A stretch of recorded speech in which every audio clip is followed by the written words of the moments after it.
Bienvenidas, bienvenidos a un nuevo programa con Ojo Clínico, este espacio que hacemos en Uchile TV, donde buscamos ser comunidad junto a todos y a todas. Un programa que aborda también la pandemia, pero también abordamos otros temas que tienen que ver con la salud en general. Llevamos ya un par de semanas con un nuevo formato, renovado, ¿cierto? Tratamos de actualizarnos para entregarles a ustedes, ¿cierto?, toda la información que tengan disponible, todos los contenidos, y pueden tener también su opinión respecto a la salud en general y también a esta pandemia del coronavirus. Recuerden que ustedes pueden seguir nuestra señal, ¿cierto?, digital en el 11.2 en la región metropolitana, pero también en Chillán y en Concepción. En Punta Arenas también puede ser en el 11.2, en el 7.2 en Valparaíso, también en Puerto Montt y en Rancagua.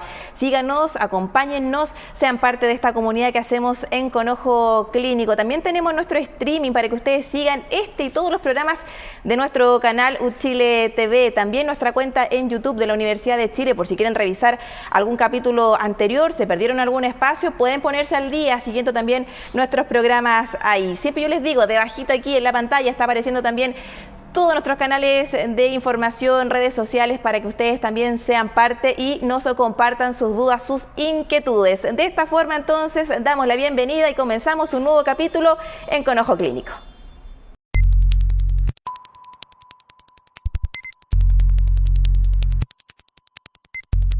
Y para comenzar, para calentar motores de lo que va a ser este espacio del día de hoy, los invito a que revisemos una nota que resume, ¿cierto?, lo que ha pasado durante los últimos días en torno a la pandemia, no solo en nuestro país, sino que también a nivel mundial. Preocupación, alerta máxima por lo que está pasando, ¿cierto?, por esta nueva variante Omicron. También hay novedades en torno a la situación local. Hay una nueva subsecretaria de Salud, María Teresa Valenzuela, quien toma, ¿cierto?, la posta de la doctora Daza. De eso y más nos cuenta en esta nota el periodista Aldo Vidal.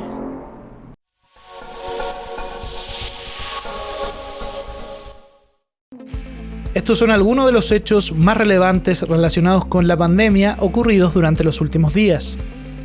Una nueva variante del coronavirus, identificada por Sudáfrica y llamada Omicron, fue dada a conocer.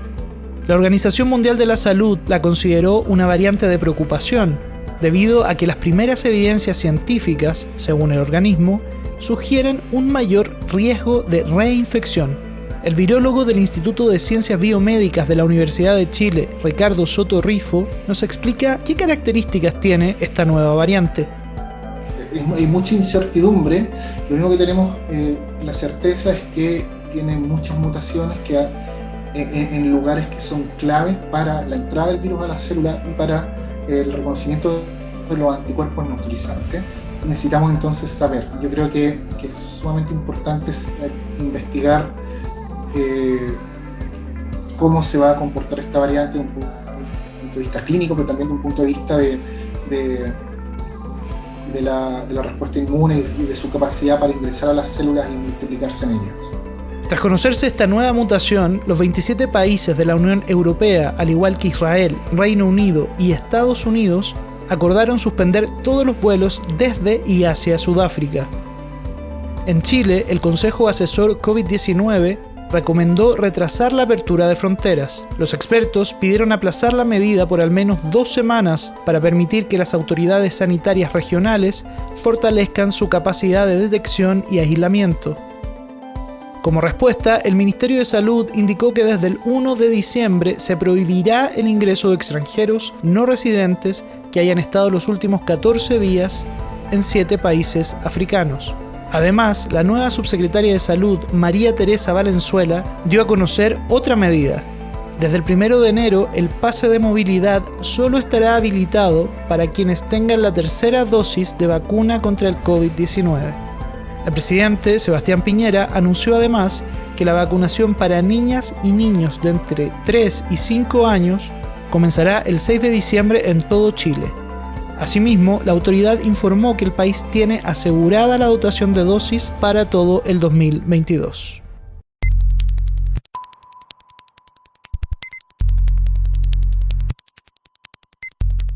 Y después de esta nota introductoria, usted ve ya ahí a nuestro invitado en pantalla. Él es el profesor Mario Cheong, es bioquímico, doctor en farmacología y académico de la Facultad de Ciencias Químicas y Farmacéuticas e investigador del Centro Avanzado de Enfermedades Crónicas y también director de Explora Región Metropolitana Norte. ¿Cómo está, profesor? Muchísimas gracias por acompañarnos.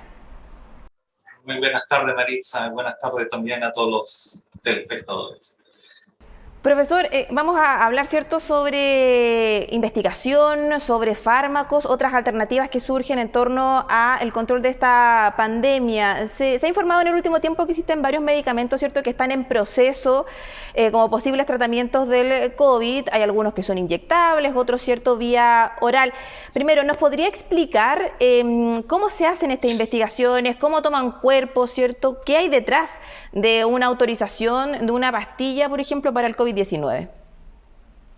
Primero que todo, en el caso del COVID-19 es una enfermedad que apareció muy recientemente. Por lo tanto, la gran mayoría de los medicamentos que actualmente se están investigando para el tratamiento del coronavirus son medicamentos que han sido desarrollados para otros virus muy parecidos al coronavirus, ¿ya? Y por ejemplo, el virus ébola, virus influenza. Y son variantes de estos medicamentos o prototipos de estos medicamentos que han sido ensayados para usar en el tratamiento del COVID-19. Eso es como lo básico. ¿Ya? Es debido al poco tiempo. Ha sido imposible en tan corto tiempo desarrollar nuevos fármacos que son especiales para este medicamento. Y es por eso que la gran mayoría de los primeros medicamentos que se probaron tenían muy poca eficiencia para combatir el coronavirus, ¿ya? Pero ahora, como muy bien mencionas tú, han empezado a aparecer nuevos medicamentos, algunos de ellos con bastante éxito, por lo menos en las pruebas iniciales.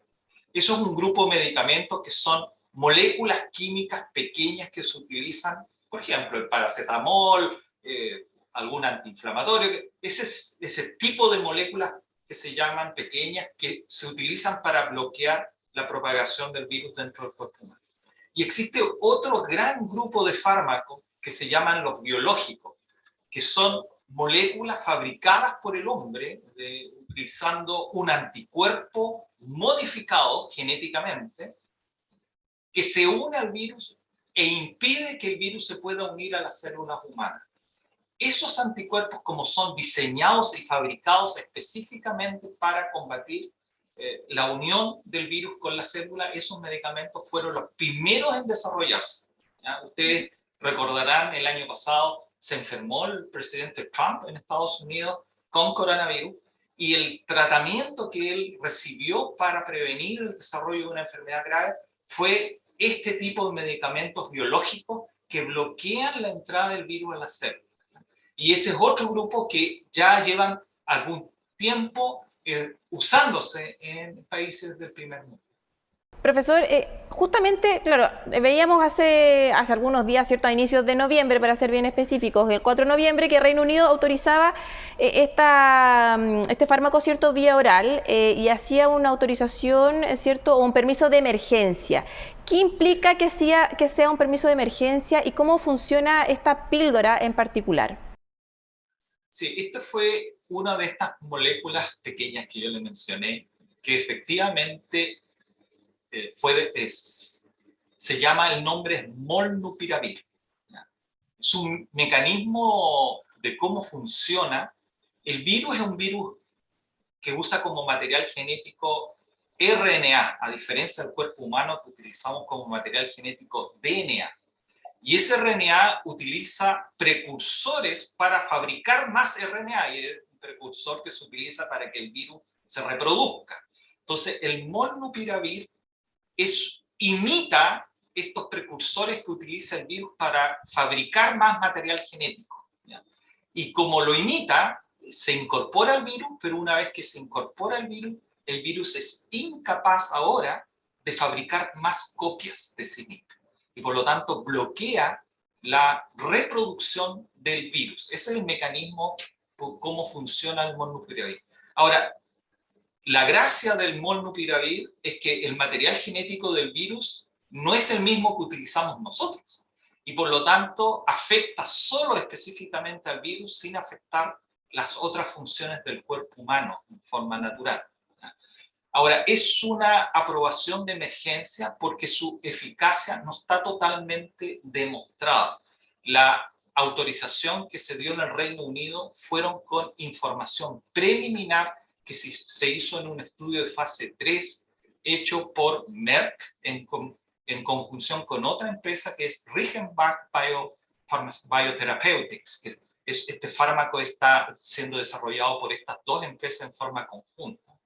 Y fue creado por un consorcio de la Universidad de Emory, en Atlanta, en Georgia, en Estados Unidos. Pero se está desarrollando a través de Merck y esta empresa de Regenbach Biotherapeutics. Profesor, bueno, con esto de la pandemia, ¿cierto? Hay muchos que aprendimos las fases, ¿cierto? Para un estudio, por ejemplo, para las vacunas, fase 1, fase 2, fase 3, qué sé yo. En el caso de estos fármacos o de estos tratamientos, se sigue como este mismo camino, ¿cierto? Se hacen pruebas en personas. En el caso de esta píldora, ¿es para personas que ya se hayan infectado o que estén infectadas con coronavirus? Sí, todos los fármacos, todos, utilizan las mismas fases que hemos aprendido con las vacunas. O sea, fase 1 para probar si efectivamente es segura el medicamento, la fase 2 para ver si efectivamente protege de la enfermedad, y la fase 3 ya ahora se prueba en un grupo grande de personas para ver la mezcla entre la eficacia del uso en la realidad, no sé, en el hospital, con los pacientes, pero además se continúa el estudio de seguridad. De hecho, Molnupiravir, ¿ya? Y hay un segundo medicamento que es de Pfizer, que se llama Paxlovid. Están los dos en fase 3 en estos momentos, culminando los estudios de fase 3. Y es por eso como su aprobación es antes que termine los estudios completos de fase 3 para pasar a fase 4 y ser usado clínicamente, la aprobación que dio el Reino Unido es solamente de emergencia, usado en situaciones especiales. Y muy bien tú mencionas, Maritza, esto es un medicamento que se da en forma de una pastilla a las personas y se aplica, al menos debieran ser dentro de los primeros 5 días de haber contraído la enfermedad. Y por lo tanto no se usa como preventivo, sino se usa específicamente para el tratamiento de las personas que ya tienen COVID-19. Estoy pensando en las nuevas variantes. ¿De qué forma esto también se conjuga con las mutaciones que va teniendo el coronavirus? Lo decíamos también en nuestra nota introductoria, lo que está pasando con Omicron, ¿cierto? Que también está encendiendo las alertas no solo en Sudáfrica, sino que a nivel mundial. ¿De qué manera estos fármacos, estas píldoras, estos tratamientos pueden también ir ayudando en estos cambios que va teniendo la cepa madre, por así decirlo, ¿cierto?, del coronavirus? Bueno, los virus cambian para ir adaptándose, al igual que todo el resto de los seres vivos, a las situaciones cambiantes del cuerpo. Y estas cepas del coronavirus, las cepas que se van observando, adquieren preponderancia porque tienen ventajas competitivas de las cepas o de las variantes anteriores. Generalmente los virus tienden a evolucionar para volverse cada vez más infectivos, pero a su vez menos letales, ya que al no dañar al hospedero, eso facilita la transmisión del virus y por lo tanto tienden a una selección tener mayor ventaja competitiva que si provocara, por ejemplo, una enfermedad muy grave. De hecho, aquellos virus como el virus del resfrío, que apenas causa sintomatología, pero con alta infectividad son los virus que finalmente predominan en la naturaleza. Y por lo tanto, lo más probable es que si el COVID-19, el virus SARS-CoV-2, siga sufriendo cambios, los cambios vayan en esa orientación, ¿no es cierto?, a ser cada vez más infectivos, pero a su vez menos letales. Ahora, cuando uno agrega a este sistema otra presión selectiva, por ejemplo, vacunas, o sea, gran población vacunada, o empieza a usar algún tipo de medicamento, como por ejemplo Molnupiravir, ¿no es cierto?, y el virus sigue propagándose de manera descontrolada en la población, lo más probable es que aparezcan variantes o que sean resistentes a la vacuna o también que sean resistentes a los fármacos. Y es por eso que es muy importante controlar la propagación indiscriminada y exacerbada del virus. Y es por eso que el programa de vacunación masivo, primero que llevó Chile y que se está llevando a cabo de todo el mundo, es tan importante que se complete para frenar las tasas de propagación del virus y de esa manera disminuir la tasa, indirectamente disminuir la tasa de aparición de nuevas variantes. De estos fármacos que estamos hablando, profesor, ¿podrían reemplazar a las vacunas o más bien se complementan en el manejo de la pandemia? Es absolutamente complementario. Como ya le mencioné, el objetivo principal de la vacuna es disminuir la tasa de propagación del virus en la población. Y de esa manera es la primera barrera, o la segunda, porque la primera es el autocuidado, la segunda barrera, ¿no es cierto?, de freno contra la enfermedad. ¿Ya? Si no existieran las vacunas y se usara solo este tipo de fármacos como el molnupiravir, no me cabe la menor duda que frente a un avance descontrolado de la enfermedad, empiezan a aparecer variantes que sean resistentes al medicamento y por lo tanto el medicamento dejaría de ser totalmente inefectivo y por lo tanto se requiere este uso complementario de varias estrategias simultáneamente para poder controlar el virus. ¿No es cierto? Hubo a comienzo de este año, hubo como un diagrama muy ilustrativo que hizo algunos científicos a nivel internacional, que mencionaba que el control del coronavirus no se iba a lograr solo con una medida única, sino tenían que ser varias medidas, uno a continuación del otro, y utilizó un diagrama muy ilustrativo que era como del queso gruyère, que es el que tiene hoyito. Cuando uno utiliza una barrera, que es una lámina de queso gruyère, el virus puede pasar por los agujeros. Pero si hay 2 láminas o 3 láminas, cada vez se ven menos agujeros o los que se ven son cada vez más pequeñitos. Entonces decía que la barrera final iba a ser la mezcla de varias láminas de queso gruyère, que es las multicapas de protección que se deben requerir para frenar completamente el virus. Entonces la primera capa es el autocuidado, ¿cierto? El distanciamiento físico, el uso de mascarilla, el lavado frecuente de manos. La segunda capa iba a ser el programa de vacunación masiva. La tercera capa, ¿no es cierto?, iban a ser estos nuevos fármacos que se van desarrollando y así sucesivamente, al ir sumando cada vez nuevas medidas, la posibilidad de desarrollar una enfermedad grave que lleve a la muerte, no sé, toda la hospitalización iba a ser cada vez menor. En el caso de las vacunas, claro, hemos visto un plan bastante robusto aplicado en nuestro país. ¿Cree usted que puede pasar lo mismo con los fármacos en caso de que ya esto comience a masificarse, ¿cierto?, su aprobación en otros países y comiencen también a aparecer otras alternativas? ¿Debería también Chile hacer uso de estos medicamentos, ¿cierto?, y quizás tener disponibilidad, al igual como lo tuvimos con las vacunas desde un comienzo? ¿Cree que por ahí también debería ser una estrategia? Yo creo que sí, a medida que estos fármacos se demuestran efectivamente que funcionan para combatir y el desarrollar enfermedad grave de COVID y muerte de COVID, ¿cierto?, el país debiera incorporarlo como parte de su estrategia para el control de la enfermedad. De hecho, molnupiravir, que es este fármaco de este consorcio Merck-Reichenbach, ¿no es cierto?, uno de los países que participa en el estudio fase 3 es precisamente Chile.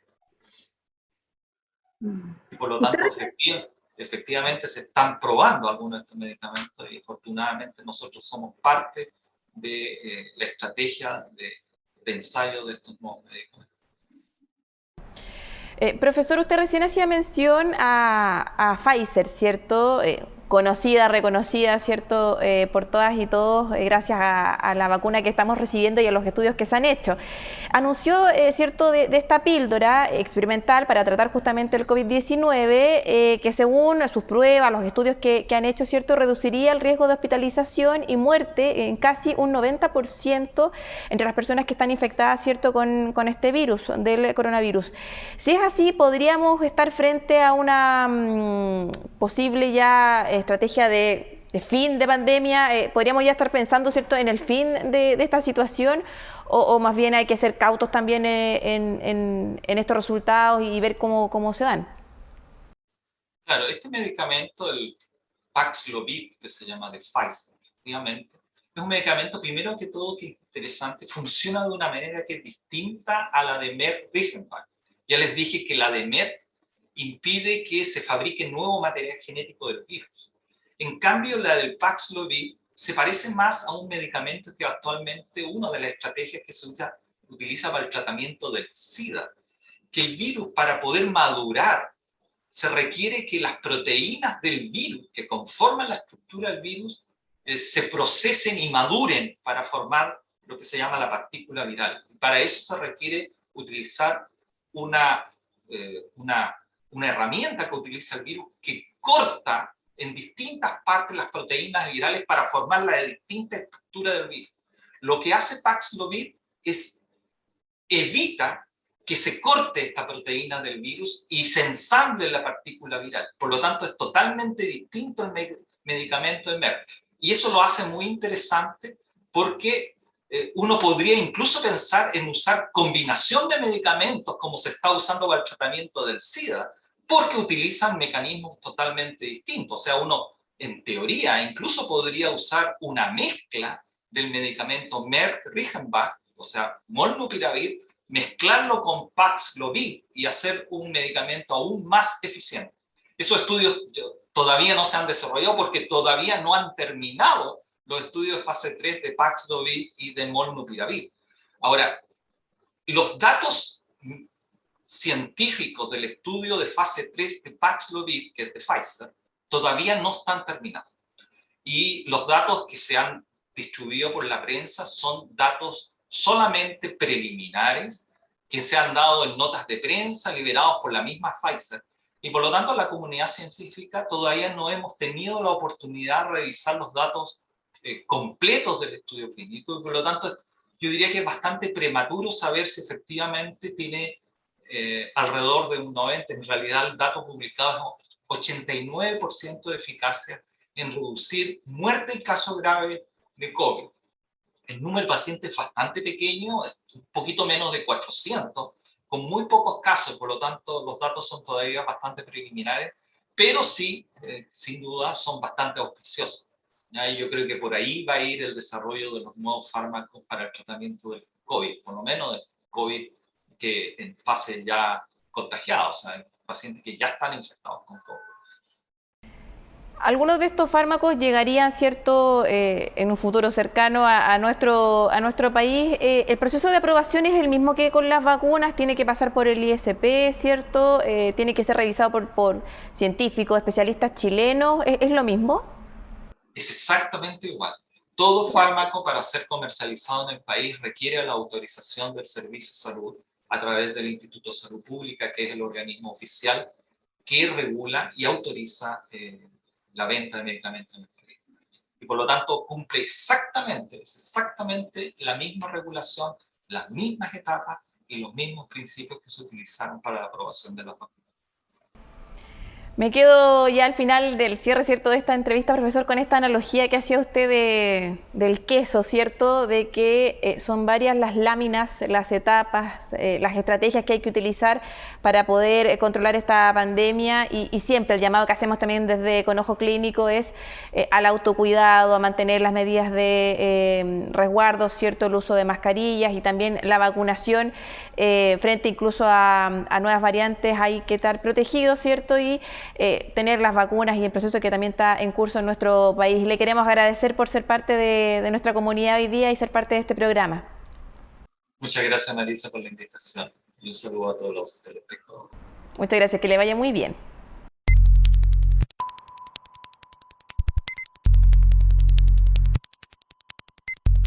En Con Ojo de Especialista, hoy día la académica Olga Toro, profesora de la Escuela de Salud Pública de la Universidad de Chile, nos habla sobre un tema que es bien común, el estrés. ¿Qué significa estar estresado? ¿Es normal que nuestro cuerpo manifieste algún tipo de incomodidad frente a alguna situación más extrema, frente a algún desafío? La académica lo explica de la siguiente manera.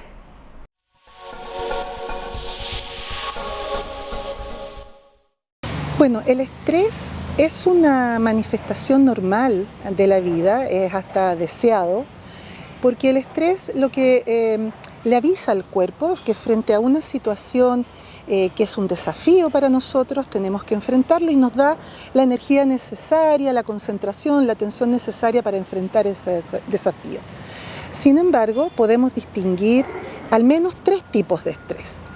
El estrés cotidiano, ¿cierto?, que se nos produce porque tenemos responsabilidades, porque tenemos que cumplir objetivos, metas, compromisos en nuestro trabajo, en nuestra familia. Ese es un tipo de estrés probablemente normal. Hay un siguiente tipo de estrés que nos puede ocurrir cuando ocurre un evento repentino, la muerte de alguien, que nos despidan del trabajo, la misma situación de confinamiento de la pandemia. Y esas son situaciones ciertos agudas que nos producen estrés.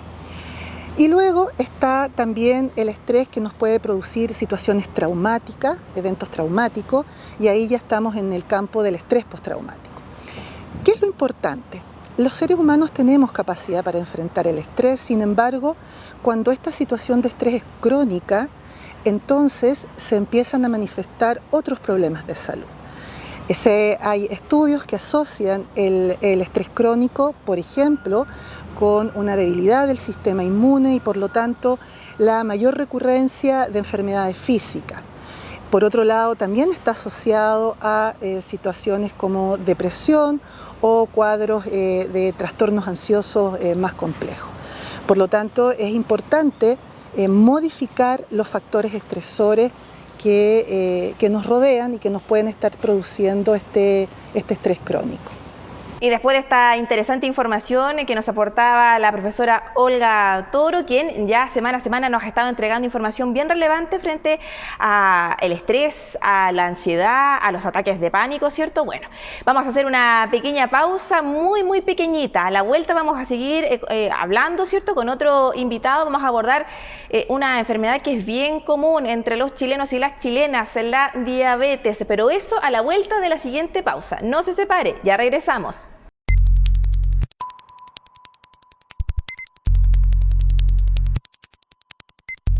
Regresamos de nuestra pausa comercial. Recuerde, la programación de Chile TV está buenísima, así que siga atento a todos nuestros programas y todos nuestros espacios. Contenido de calidad en Chile TV.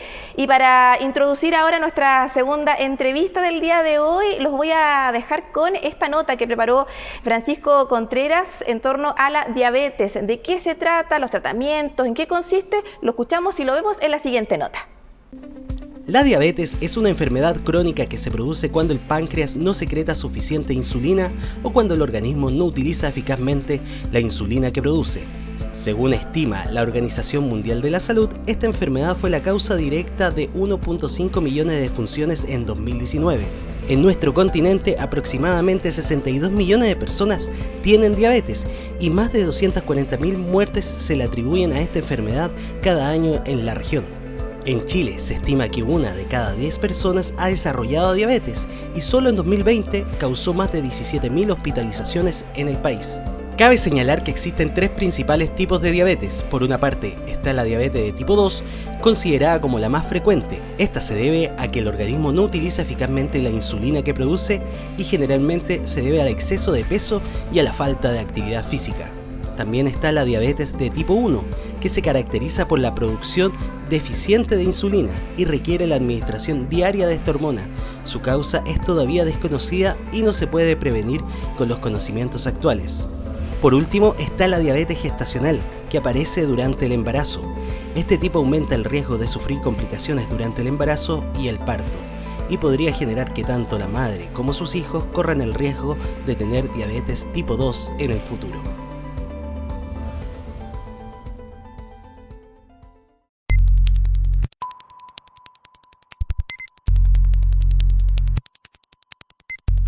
Ahí estaba la nota de Francisco Contreras y vamos ahora a nuestra entrevista. Nos acompaña Patricio Salman, él es médico internista de la Universidad de Concepción, endocrinólogo, diabetólogo, miembro de la Sociedad de Endocrinología y Diabetes de nuestro país. ¿Cómo está, profesor? Muchísimas gracias por acompañarnos.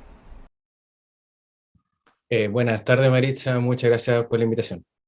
Profesor, son varias las consultas que tenemos. La idea, ¿cierto?, es entregarle la mayor información a quienes siguen hasta ahora nuestro programa con Ojo Clínico. Partamos primero por explicar en qué consiste la diabetes.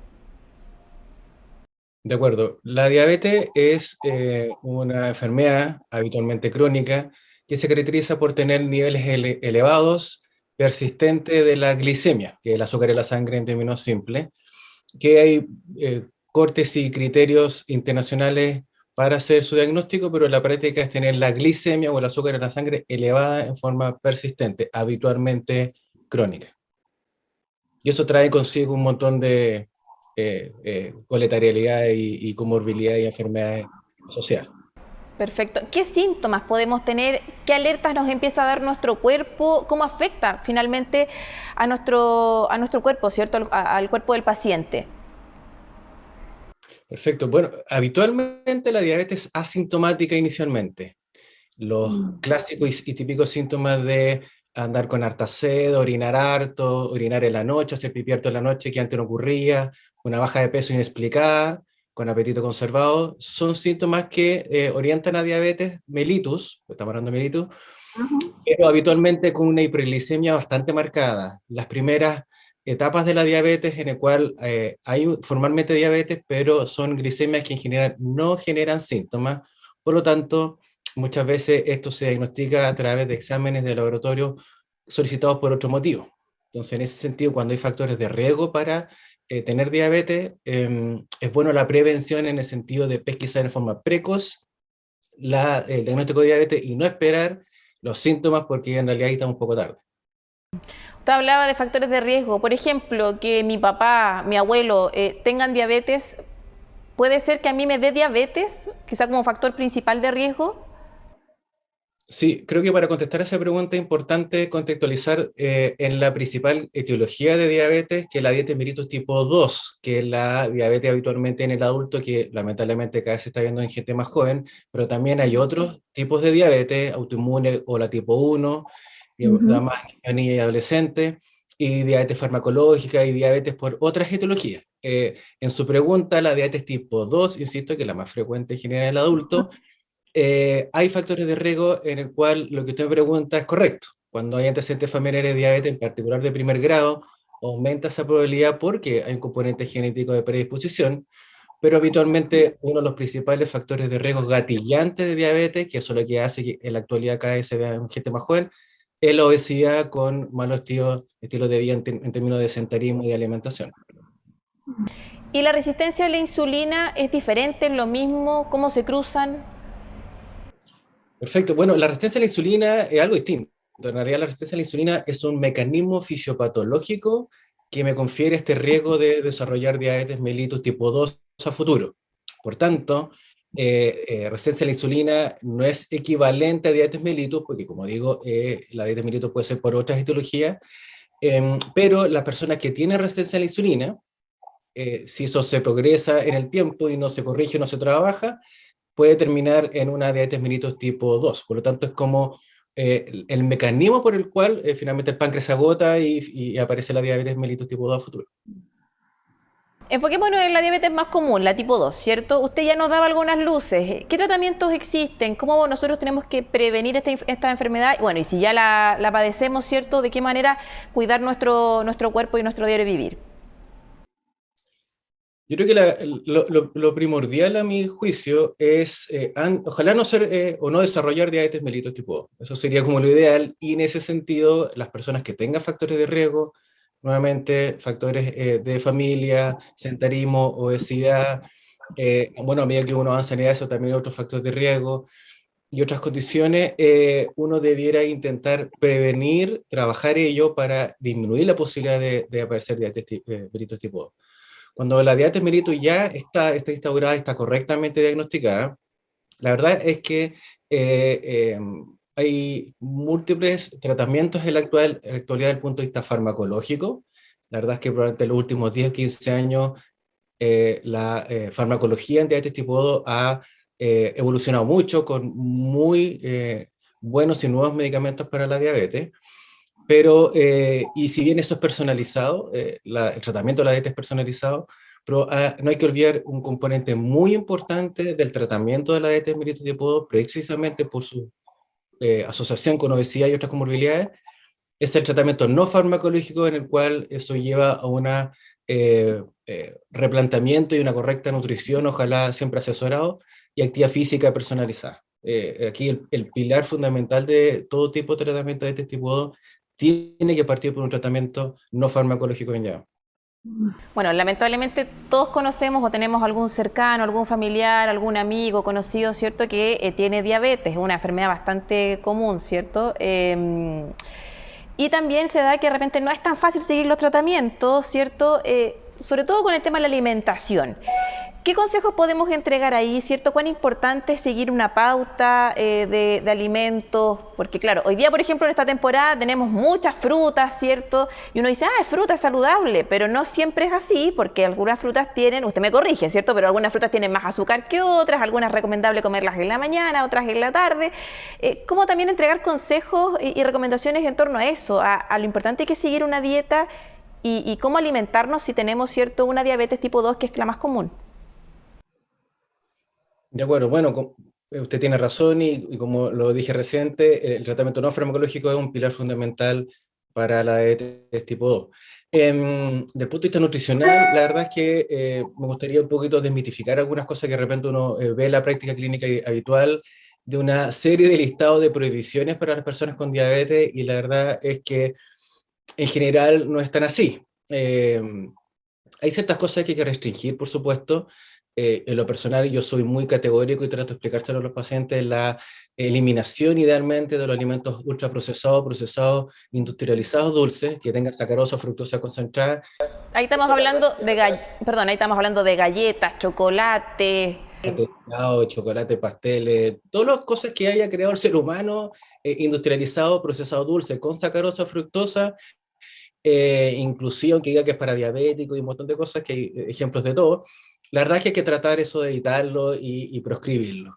Pero la verdad es que fuera de eso, el comer hidratos de carbono complejos, almidón, llámese papas, fideos integrales, arroz integral, y la fruta que usted me preguntaba, la verdad es que eso debe ser parte de una nutrición balanceada y adecuada de una persona con diabetes. Si uno termina restringiendo en forma absoluta un montón de cosas, termina no siguiéndose, la verdad. Entonces, yo creo que uno tiene que hacer una pauta de alimentación balanceada, por lo demás siempre en un ambiente multidisciplinario. Aquí muy importante la enfermera o el enfermero, la nutricionista, kinesiólogo, ¿estamos de acuerdo? El médico obviamente, pero aquí la idea es siempre un trabajo multidisciplinario, eso es un aspecto también que me gustaría recalcar.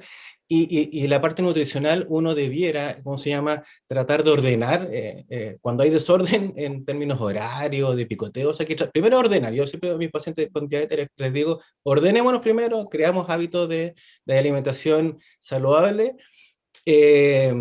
Desde el punto de vista de los macronutrientes, los hidratos de carbono sí están permitidos y tienen que ser parte de una alimentación, inclusive de una persona con este tipo. Lo que pasa es que eso tiene que ser personalizado y de acuerdo a lo que cada paciente requiera. No es lo mismo una persona que es diabética, pero hace mucha actividad física, deporte, versus una persona que quizá es sedentaria, que hay que promoverle por lo más que haga actividad física. Entonces, esa prescripción ojalá sea personalizada por el equipo de salud y ¿cómo se llama?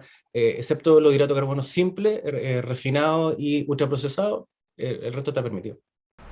Bueno, siguiendo con la alimentación, una persona diabética debería comer cada ¿cuántas horas? ¿3, 4 horas? Usted decía, quizás no reducir, o sea, no privarse de comer, no sé, sandía, uva, pero en porciones más pequeñitas, cuidarse con eso, ¿cierto? Ser más ordenado. Sí, el orden es muy importante. Si uno se salta comida, no alcanza a almorzar, o lo que pasa muchas veces por el trabajo, por la razón que sea, de saltarse todas las comidas del día y finalmente ir a comer todo en la noche, eso la verdad es que es bastante perjudicial, no solamente para la diabetes, sino que para el peso. En particular hay que ser muy ordenado en las personas con diabetes que usan insulina por el riesgo de hipoglicemia. Por lo tanto, lo ideal, la verdad es que no hay un patrón que sea estricto o rígido, pero sí tener las comidas principales, colaciones quienes correspondan, pero hay muchos pacientes con diabetes que tampoco requieren colaciones, ¿ok? Entonces, lo que hay que evitar es el desorden y el picoteo, así en términos generales. Y me gustaría también, de algo que usted me preguntó, algunos tips con respecto a la fruta. La verdad es que la fruta personalmente creo que tiene muchos beneficios importantes, promover su consumo, pero también en cierta proporción y en cierto orden, la fruta entre más madura que esté por si acaso, tiene más azúcar. Así que eso no significa que no se pueda consumir, pero también en cierta proporción, pero no caer en la exageración. Pero la fruta es importante, tiene muchas propiedades, fibra, vitaminas, que incluso con la persona con diabetes es importante que se consuma. Frutas y verduras tienen que ser parte de una alimentación saludable en una persona con diabetes. Vamos ordenando. Tenemos cierto tratamiento a través de medicamentos, farmacología, usted lo decía, con los años también había un avance importante con respecto a eso. Hacer actividad física, mantenerse en movimiento, ¿cierto?, para ayudar a nuestro cuerpo. La alimentación también es muy relevante, pero ¿qué pasa si yo no sigo estas pautas, estos patrones, no sigo un tratamiento, lo descontinuo, ¿cierto? ¿Qué riesgos puedo sufrir? ¿Qué enfermedades también pueden ir apareciendo o complicaciones si tengo diabetes? Bueno, una diabetes no bien llevada, no compensada, termina afectando al cuerpo en varios ámbitos, principalmente de dos tipos, que lo que nosotros decíamos, el punto de vista microvascular y macrovascular. ¿Qué significa eso? De punto microvascular, que lo que en general la gran mayoría de las personas sabe, que es el daño de retina, el daño microvascular de retina, riñón, o sea, la temía nefropatía diabética que puede terminar generalmente en diálisis. Hay que considerar que la principal causa de diálisis en Chile y en el mundo es la diabetes, de esta diálisis me refiero, y la neuropatía también como manifestación de complicación microvascular. Pero otro muy importante, que la diabetes es un factor de riesgo macrovascular también, significa que las personas con diabetes tienen más riesgo de eventos cardiovasculares mayores, llámese infarto al cerebro o infarto al corazón. De hecho, el 80% de la mortalidad de una persona con diabetes, en general, varía un poquito la cifra dependiendo del lugar del mundo, pero 4 de cada 5 personas con diabetes en general su causa de muerte es ser cardiovascular.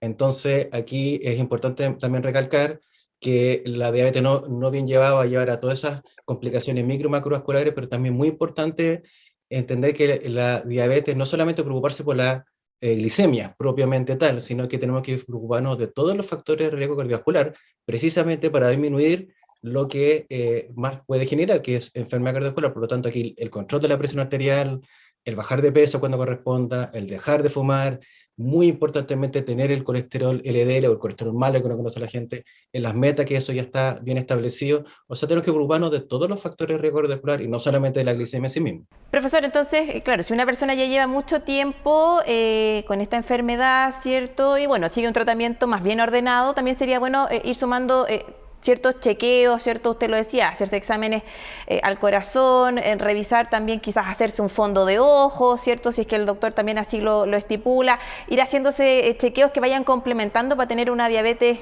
entre comillas, sana, ¿cierto? Y no sufrir de estas consecuencias que nos señalaba usted recién.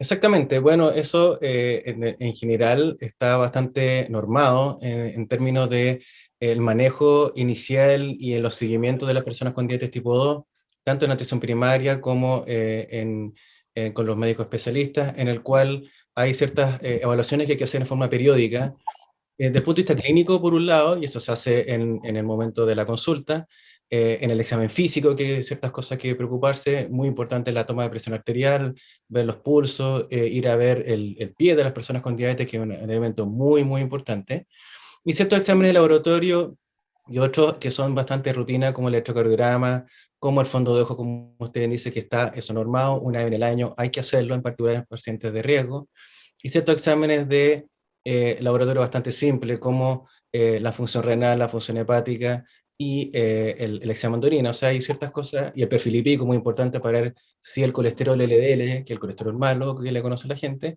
está dentro de la normativa, que en Chile es menos de 70.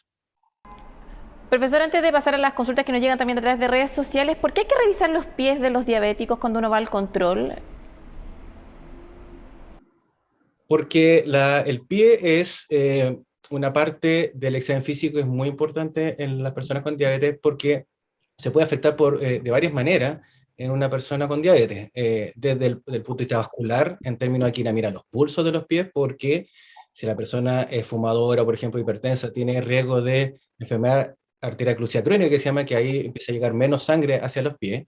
Pero también hay que ver otra parte bien importante, que es la inspección, si hay heridas, si hay deformaciones, que puede ser un factor de riesgo para ulceración.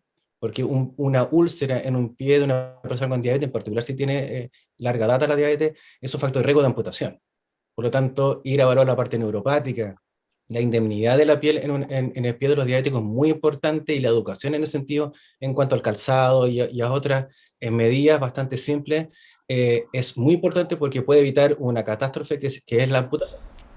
Tal cual, tal cual. Profesor, tenemos también en nuestra comunidad que hacemos acá en Conojo Clínico consultas de nuestros televidentes que llegan a través de nuestras redes sociales, y pasamos a revisar la consulta que nos dejó Ni Cortés ni Valiente a través de Instagram. Pregunta, ¿la metformina puede tener efectos secundarios o, por ejemplo, generar problemas estomacales? ¿Están así o no? Sí, bueno, primero hay que considerar que todo medicamento que uno utiliza en general tiene un potencial efecto adverso. Pero en general la metformina es un medicamento bastante seguro cuando está bien indicado y no hay una contraindicación formal, que la verdad son bastante precisas y puntuales, que un médico, una doctora que lo está indicando, lo conoce bien. Y dentro de esos efectos adversos potenciales más frecuentes es la parte gastrointestinal. Efectivamente, la metformina puede generar un poquito de molestias gastrointestinales, disconfort, distensión, a veces puede provocar diarrea, que en general habitualmente, si es que ocurre, es transitoria. Rara vez termina siendo un problema tan categórico que la persona es lo que se declara intolerante a la metformina, que eso al menos del 5% de los pacientes, y hay otras posibilidades de metformina de alergia prolongada que son tan efectivas como las no alergia prolongada, pero disminuye esa posibilidad de molestias gastrointestinales. Por lo tanto, eso es cierto, pero que en general rara vez es un tema categórico para poder no ocuparlo. Tenemos otra consulta que nos llega por redes sociales a nuestro programa. La hace Arbus78. Pregunta, ¿cómo afecta el tomar mucha bebida gaseosa con azúcar, más de 1 litro diario? Chuta, está difícil eso. Estamos hablando de harta azúcar, parece. Exacto. La respuesta es fácil. Afecta mucho y no hay que hacerlo. Lamentablemente, como lo dije antes, alimentos ultraprocesados con azúcar refinada, de absorción rápida, la verdad es que es un desastre. Yo a los pacientes les trato de explicar que puede que al principio de la evolución, cuando una persona está recién diagnosticada de diabetes y todavía tiene una buena reserva pancreática en términos de secreción de insulina, ese consumo puede que eventualmente no se vea reflejado en un control de la diabetes malo, pero a medida que va a pasar el tiempo, eso va a ir en una glicemia muy difícil de controlar, y la verdad es que eso debiera evitarse en forma absoluta, y yo soy bastante categórico en ello, así que no, habría que sacarlo. Le vamos a recomendar a Arbus78 mejor que tome agüita, ¿cierto? Unas rodajas de limón, unas hojitas de menta, lo deja reposar, un poquito de hielo y perfecto, mejor que una gaseosa. Le vamos a recomendar ahí a nuestro telespectador. Hablemos también, profesor, para ya ir cerrando, ¿cierto?, sobre la cobertura. ¿Cuáles son las alternativas que tenemos hoy día? Si yo ya estoy presentando algunos de estos síntomas a través del sistema público o privado, siempre es bueno consultar a un especialista, ¿cierto?, frente a cualquier complicación de salud. Sí, bueno, hay que recordar que hace mucho tiempo ya la diabetes mellitus tipo 1 y tipo 2 están en el GES, por lo tanto hay, ¿cómo se llama?, garantía explícita en salud que se deben de cumplir. Hay que considerar que la prevalencia en Chile es de 12,3% según la última encuesta nacional de salud, por lo tanto hay muchas personas con diabetes tipo 2. Y la verdad es que no hay tanto especialista para atender a tantas personas con diabetes. Por eso es que la diabetes tipo 2 en general es de atención primaria, es de médico no especialista, que en general está bastante capacitado para poder tratarla. Son las diabetes secundarias o la diabetes tipo 1 en las que se tienen que derivar especialistas, porque tiene un complejo, o sea, un tratamiento que habitualmente insulina, un poquito más complejo, que ahí habría que derivar a especialistas, pero la gran mayoría de la diabetes tipo 2 están cubiertas por el AUGE y son atendidas por médicos no especialistas o atención primaria, y lo importante es entregarle las herramientas desde el punto de vista no farmacológico y farmacológico para poder que se trate en forma adecuada. Y ya para ir cerrando, profesor, consejos, ¿cierto?, para quienes nos están viendo hasta ahora, están iniciándose en esta enfermedad, ¿cierto?, explicarles de que si se sigue un buen tratamiento, tanto farmacológico, de ejercicio y todo lo que nos estaba comentando usted, se puede vivir, ¿cierto?, con bastante tranquilidad con esta enfermedad, ¿no?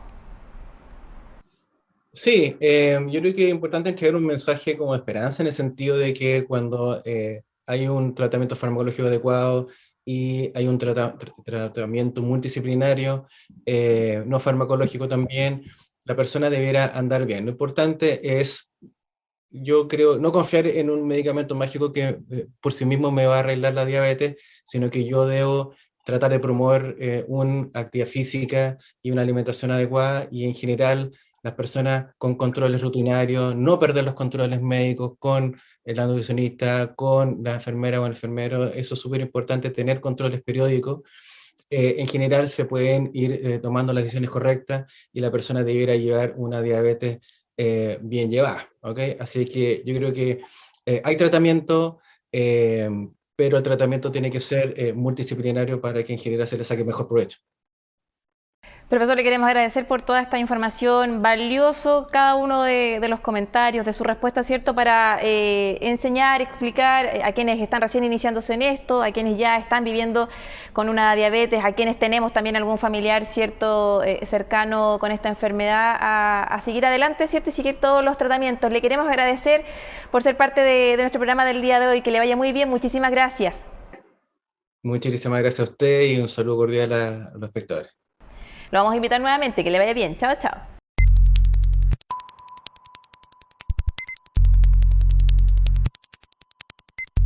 ¿Sabe lo que es el examen de medicina preventiva? En nuestro dato de utilidad hoy día le contamos que esta es una evaluación de salud periódica que usted puede realizar de carácter voluntario y gratuito, y que usted lo puede tomar, ¿cierto?, por prestaciones de AUGGES, estando en FONASA como también en ISAPRE. El Código del Trabajo además dispone que las trabajadoras, ¿cierto?, mayores de 40 años y los trabajadores mayores de 50 tengan disponibilidad de un mediodía para poder realizarse este chequeo, ¿cierto?, y realizarse estos exámenes, que es muy importante porque así podemos prevenir enfermedades y complicaciones a futuro. Lo decíamos, es voluntario, es gratuito, debe hacer uso de este beneficio. Si usted es de FONASA, puede ir, ¿cierto?, al consultorio y pedir ahí la hora para hacerse este chequeo. Si usted es de ISAPRE, lo tiene que hacer directamente en su aseguradora. Este es el dato de utilidad que le entregamos hoy día en Con Ojo Clínico. Recuerde, examen de medicina preventivo, voluntario y gratuito.